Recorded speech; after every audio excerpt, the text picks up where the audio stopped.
Yes, the very next topic from the matrix is PAQ form, that is from your exercise 2.4, and the very first point about this very topic is ET are must, यानी elementary transformation are must, यानी आपको elementary transformation लगाने ही लगाने हैं।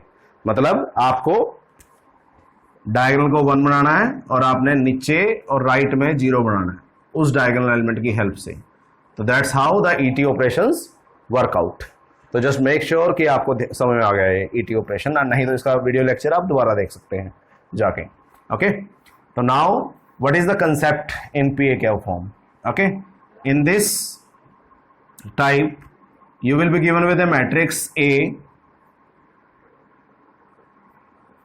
आपको एक matrix मिलेगी A, आपको क्या करना होगा उस मैट्रिक्स के लिए, ओके, दो मैट्रिसेस निकालनी है,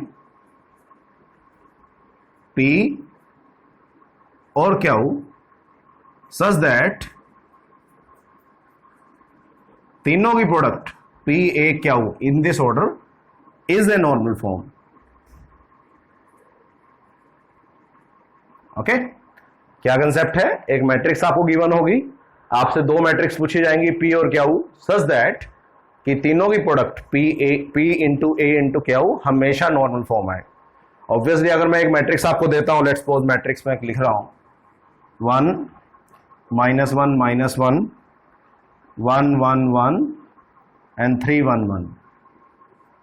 मान लो ये मैट्रिक्स आपके पास है, तो मैं ऐसा तो नहीं हो सकता कि मैं आपको बोलूं कि चलो दो मैट्रिसेस और बताओ P और Q कि हम तीनों की प्रोडक्ट करेंगे नॉर्मल फॉर्म आ जाएगा। अब अगर मुझे P सोचना है उसके लिए, उसके अंदर भी अप्रोक्स 9 एलिमेंट्स होंगे, जैसे इसमें 9 है। Q सोचना है उसमें भी अप्रोक्स 9 एलिमेंट्स होंगे कम से कम।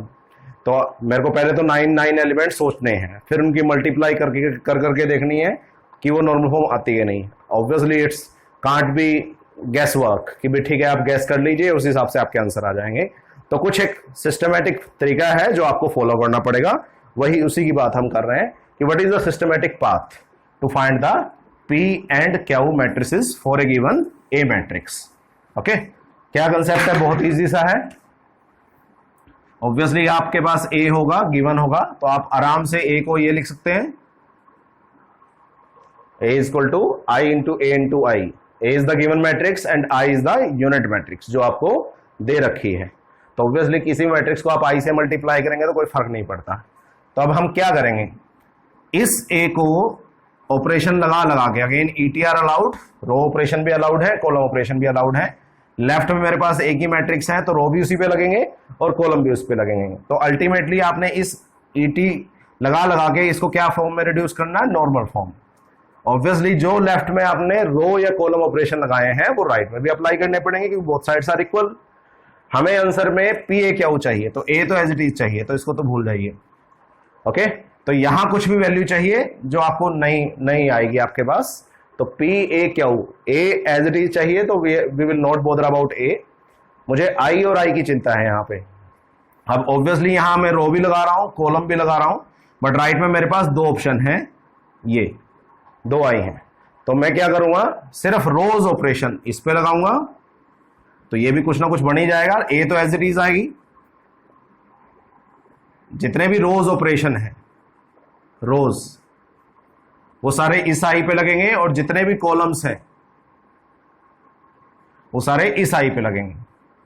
तो जब ET लगा के आप इस A का नॉर्मल फॉर्म बना देंगे, और जो रो लगाए हैं इधर वो यहां इस I पे लगाने हैं, और जो रो कॉलम इधर लगाए हैं वो इस I पे लगाने हैं, तो अल्टीमेटली ये भी रिड्यूस होंगे या ये भी चेंज होंगे। तो अल्टीमेटली लास्ट में इस I की जगह जो मैट्रिक्स होगी हम उसका नाम P देंगे, और इस I की जगह जो मैट्रिक्स होगी हम उसका नाम Q देंगे। That's a simple concept. दोबारा बता देता हूं, A is equal to I into A into I लेके चलेंगे। इधर हमारे पास एक ही मैट्रिक्स है, इधर दो है, A को मैंने एज इट इज रखना आंसर में, इसलिए मैं दो ही बोल रहा हूं। तो इधर एक है, इधर दो है, तो इधर रो और कॉलम उसी पे लगेंगे, यहां दो हैं तो रोज इस पे लगेंगे, कॉलम इस पे लगेंगे। तो ऐसे अप्लाई करते रहिए, कभी ना कभी लेफ्ट साइड आपकी नॉर्मल फॉर्म में रिड्यूस हो जाएगी। तो जिस टाइम आपकी लेफ्ट साइड नॉर्मल फॉर्म में रिड्यूस हो जाए उस टाइम पहले आई की जगह जो पड़ा होगा उसको हम पी बोलेंगे और दूसरे आई की जगह जो पड़ा होगा हम उसको क्यू बोलेंगे। तो दैट इज द कंसेप्ट। तो सिंपल है, हम वही क्वेश्चन लेके चलेंगे। ठीक है, क्वेश्चन है फाइंड नॉन सिंगुलर मैट्रिसेस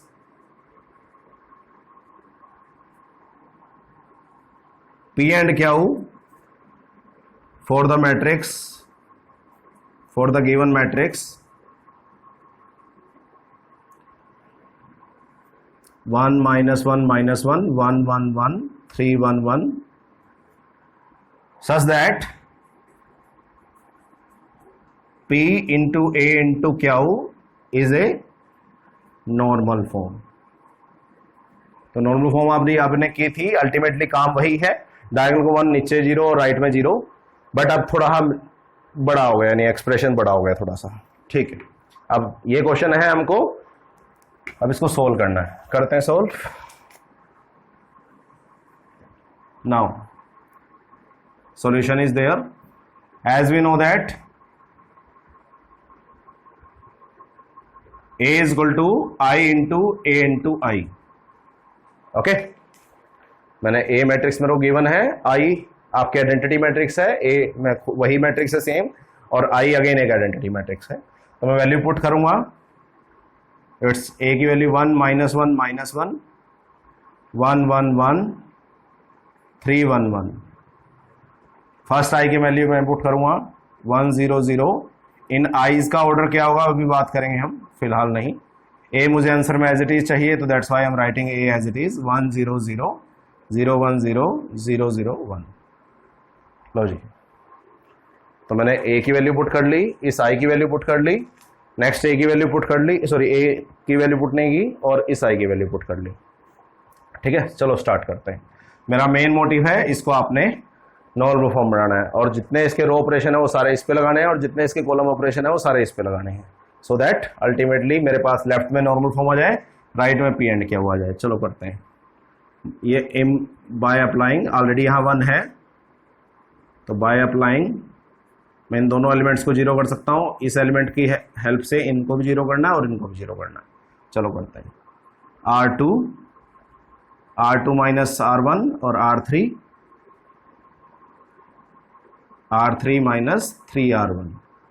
1 को -1 चाहिए और 3 को -3 चाहिए। 1 minus 1 minus 1 1 minus 1 0। अब ध्यान से देखिएगा, 1 R2 को एज इट इज और R1 को माइनस से मल्टीप्लाई करना है, तो देखिए माइनस से मल्टीप्लाई करेंगे तो ये +1 हो जाएगा। 1 + 1 2, 1 + 1 2, 3 - 3 0 1। R3 को एज इट इज पढ़ना है और R1 को -3 से करना है, तो 1 + 3 4, 1 + 3 4। ओके, अब यहाँ रो ऑपरेशन लगाए हैं तो वो इस पे भी लगेंगे। R1 एज इट इज है, ध्यान से देखिएगा, R1 एज इट इज है, R2 पे R2 - R1, तो 0 - 1 इट्स -1, 1 - 0 1, 0 - 0 0। R3 - 3R1 0 - 3 -3 0 - 0 0 1 - 0 1।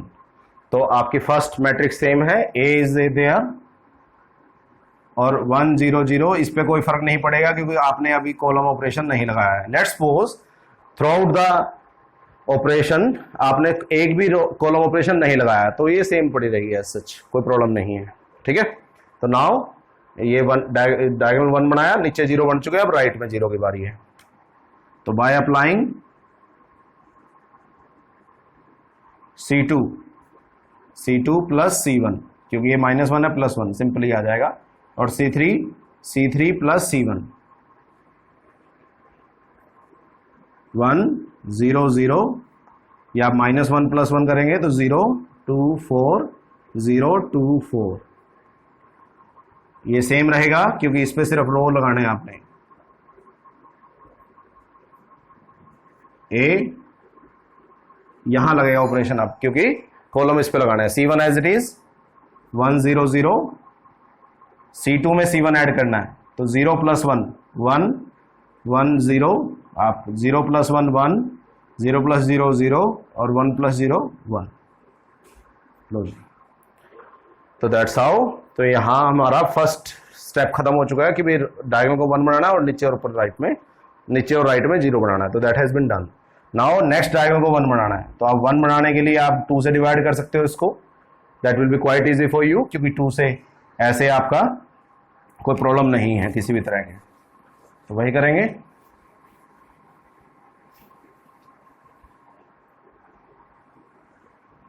तो बाय अप्लाइंग R2 को मैं क्या कर रहा हूं, 2 से डिवाइड कर रहा हूं। आप कुछ और भी सोच सकते हैं, कोई दिक्कत नहीं है। आप 2 से डिवाइड ऐसे भी कर सकते हैं, कोई प्रॉब्लम नहीं। Answer will be very same. ठीक है, तो ये क्या है 1 0 0 0 1 1 0 4 4। आपको लग रहा है कि आप इसको भी डिवाइड करना चाहते हैं 4 से, तो कर सकते हैं, कोई प्रॉब्लम नहीं है उसकी। आप एक्स्ट्रा काम जितना मर्जी कर सकते हैं, बट मिनिमम तो आपको करना पड़ेगा। अब क्योंकि आपने रो ऑपरेशन लगाया तो वो इस पर भी लगेगा। तो minus it's 1 0 0 minus 1/2 because you are dividing it by 2। 1/2 यहाँ थोड़ी प्रॉब्लम आ जाती है जब आप डिवीजन ऑपरेशन लगाते हैं, क्योंकि जनरली वो डिवाइड्स में आ जाता है। ये कितना है आपका 1 1 1 0 1 0 एंड 0 0 1। ये आ चुका है। ठीक है, अब यहाँ 1 बन चुका है। अब इसकी हेल्प से नीचे 0 और राइट में 0, तो ठीक है, तो प्रॉब्लम नहीं है। तो ये साफ है 4 है, तो by applying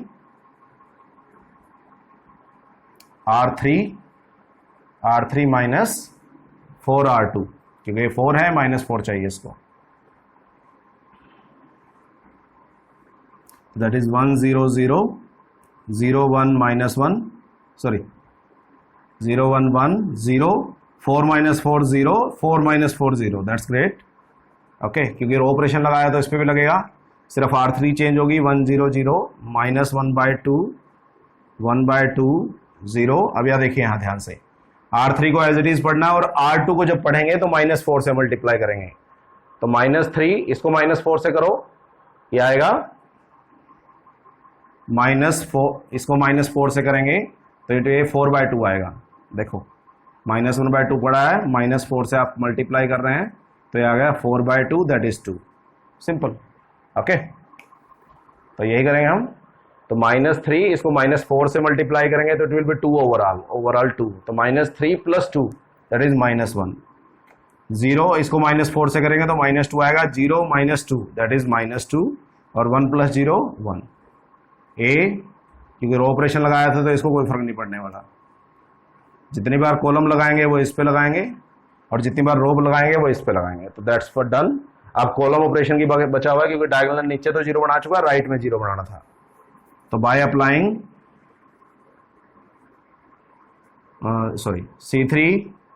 C3 minus C2